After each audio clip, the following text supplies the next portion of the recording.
Hello বন্ধুরা, তো আজকে তোমাদেরকে দেখাবো আমাদের এই যে 1200 ওয়াটের মোটরের ডাটা কি করে আমরা বার করি মোটর থেকে, বা যে কোনো মোটরের ডাটা আমরা কি করে বার করব। এটা প্রথমে ছিল, এরা সব খুলেছে। এবার আমরা এই মোটরের ডাটাটা কিভাবে ফাইনাল দিতে পারবো সেটা তোমাদেরকে দেখাচ্ছি। এটা দেখে রাখো। প্রথমে এইটা হচ্ছে আমি একটা দাগ কাটবো, মানে যে আমরা এই মোটরের তার যে কোনো জায়গা থেকে স্টার্ট করতে পারি, যে কোনো জায়গা থেকে, ঠিক আছে? যে কোনো জায়গা থেকে আমরা স্টার্ট করতে পারি, কিন্তু তা সত্ত্বেও আমরা এই যে মেশিন চলছে, এই মোটরের যে কোম্পানির তার থাকবে সেখানে আমরা একটা মার্কিং করে রাখবো, ঠিক আছে? এখানে কি তার ছিল, যাই হোক হাবি যাবি যাই ছিল না কেন, একটা এটা 3 নম্বর আমি একটা মার্কিং দিয়ে গেছি এখানে ইনপুট, ঠিক আছে? 3 নম্বর। তো যাই হোক, এই মোটরটা যদি খোলা যায়, মোটরের পাক সংখ্যা হবে 6টা, তাই তো? তাহলে আমরা প্রথমে কি করব, প্রথমে ঘড়ির কাঁটা যেদিকে ঘোরে সেদিকে তার উল্টো দিকে দেবো। কটা দেবো? পাক সংখ্যা আমরা পেয়ে গেছি আগে, কটা পেয়েছি? 6টা।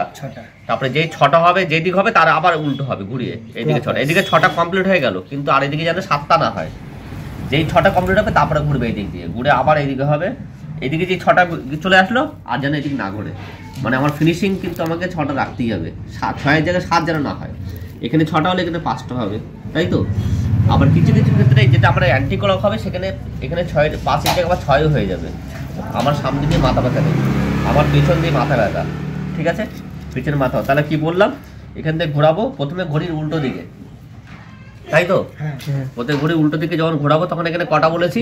6টা যেই আসবে তখন আমি আর দিকে ঘোরাবো না। তারপরে আমি সামনে দিয়ে ঘুরিয়ে আবার এই দিকে ঘোরাবো, যখন আমার পেছনে আসবে তখন আমার পেছনে পাক সংখ্যা ফাইনাল গ্রান্টেড হবে।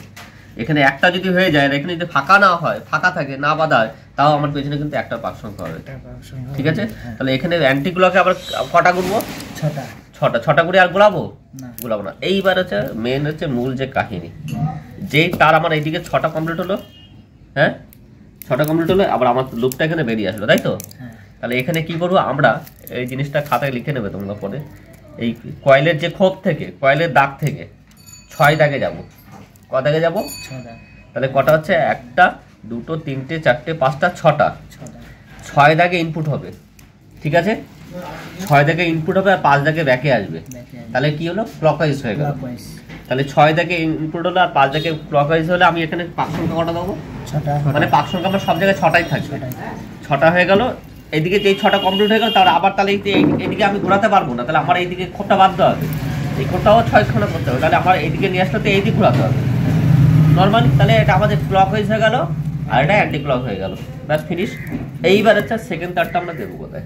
সেকেন্ড তারটা দেবো হচ্ছে এইখানে, আমাদের যে শেষের তারটা আসবে সেইখান থেকে আমরা সেকেন্ড তার শুরু করবো। সেখান থেকে মানে কি, আমাদের একটা লুপের থেকে আমাদের 2খানা লুপ বেরোবে, আর একটা লুপের থেকে 2খানা লুপ করে যদি না বেরোয় তাহলে আমাদের সেই মোটর বাইন্ডিংটা ভুল বলে প্রমাণিত হবে, ঠিক আছে? তাহলে কি করব, এখান থেকে আমরা আরেকটা তার দেবো, এখানে শেষের তার হয়ে গেল, হ্যাঁ শেষের তার হয়ে গেল। তাহলে আমরা আবার একটা এখান থেকে আবার একটা ইনপুট দেবো, তাই তো? মোটর ফেজের তার। তাহলে এখান থেকে দিলে আবার সেই, এবার দেখো এখানে 1 2 3 4 5 6 হয়ে গেল। তাহলে এখানে 6 কমপ্লিট হলো, হ্যাঁ? তাহলে এবার এখানে আবার অ্যান্টি ক্লক হয়ে যাবে, এই 6 হয়ে গেল। তাহলে এটা যদি 6 হয়ে যায়, এটা মানে আমার এখান থেকে লুপটা বেরোচ্ছে, তাই তো? তাহলে দেখো এখানে মিলে যাবে কোথায়, দেখো এটা যদি 6 হয়ে যায় তাহলে আমি 6 খোপে যাবো, এটা 6 কমপ্লিট, মানে এই খালি খোপ থেকে ধরবো, এই খোপ থেকে ধরবো 4 5 6, তাহলে এখান থেকে হলো। তাহলে এখান থেকে আবার সেই আমরা ঘুরলাম, আবার এখান থেকে এই বেরিয়ে আসলো, আমরা আবার এখান থেকে একটা লুপ দেখবো, 1 2 3 4 5 6, ব্যাস এই দুটো পরপর ভরে গেল নিয়মটা যেটা। তাহলে এটা হচ্ছে নিয়ম। তারপরে আমরা যখন কয়েল করবো, সেই কয়েলে আমরা ব্যাপারটা সেটা সিস্টেমটা পুরো ক্লিয়ার করে দেবো, কোনো কনফিউশন নেই। চলো, ভালো লাগলে একটা লাইক করে দিও। ওকে, খাতা বের করবে নাকি বুঝতে পেরেছো?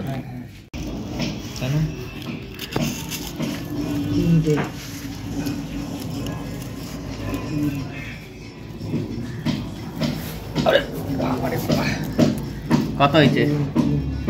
মোটরের ডাটা বার করা হচ্ছে, 1200 ওয়াটের মোটর।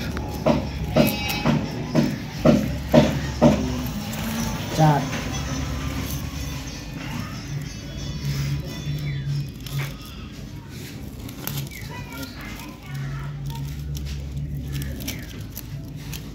এই কেটে যাবে। না না কেটে যাবে 6টা ছেড়ে দাও 6টা কটা হয়েছে 6টা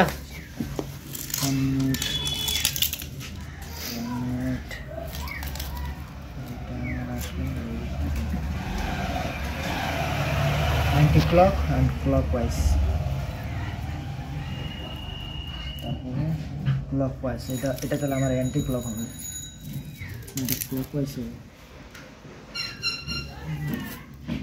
তাপসকে দিয়ে পাদাবো নাকি বুঝে গেছে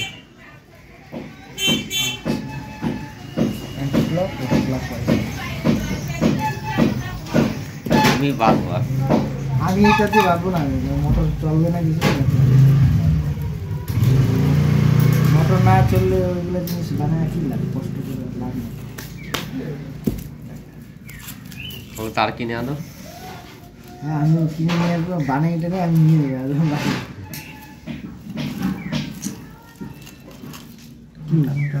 কটা দাঁড়াও আর গুনতে হয় না 6টা করেই আছে এবার গড়ে মারো এবার ঠিক আছে না এই মাথার দিকে যদি বুঝে 6টা করেই আছে ঠিক আছে স্যার আমার পয়সা তার কিনে আমি বানিয়ে দেবো হ্যাঁ হ্যাঁ কি আমাকে এই দিয়ে হবে বলে কি দেওয়া যাবে কি বলে কি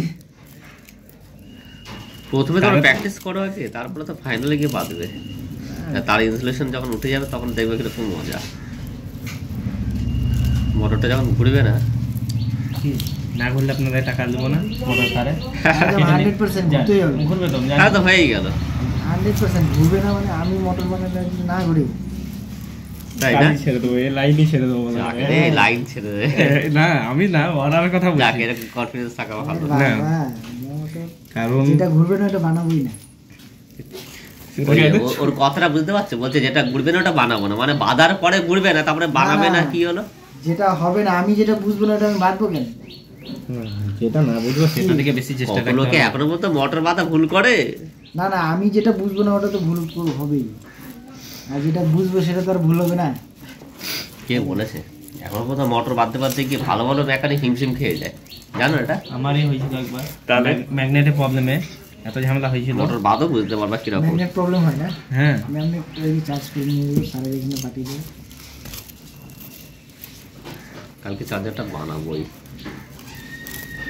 আমাদেরকে দেখাবেন না এগুলো আমরা তো যে আজকেই করতাম আজকে দাদা চলে যাবে বলে এই জন্য আমি চলে আসি এখানে নিয়ে আসতে পারতেন আমরা তো বিক্রি করবো না আমরা খালি কোনোদিন যদি বানাই না জানা থাকে না এটা জানি লোককে বলা যাবে না দোকান যদি দিই লোককে বলা যাবে ডাটা তো আর দেওয়া যাবে না না জানি যে জিনিস হ্যাঁ বলা যাবে যে এই জিনিসটা জানি এবারে তারপরে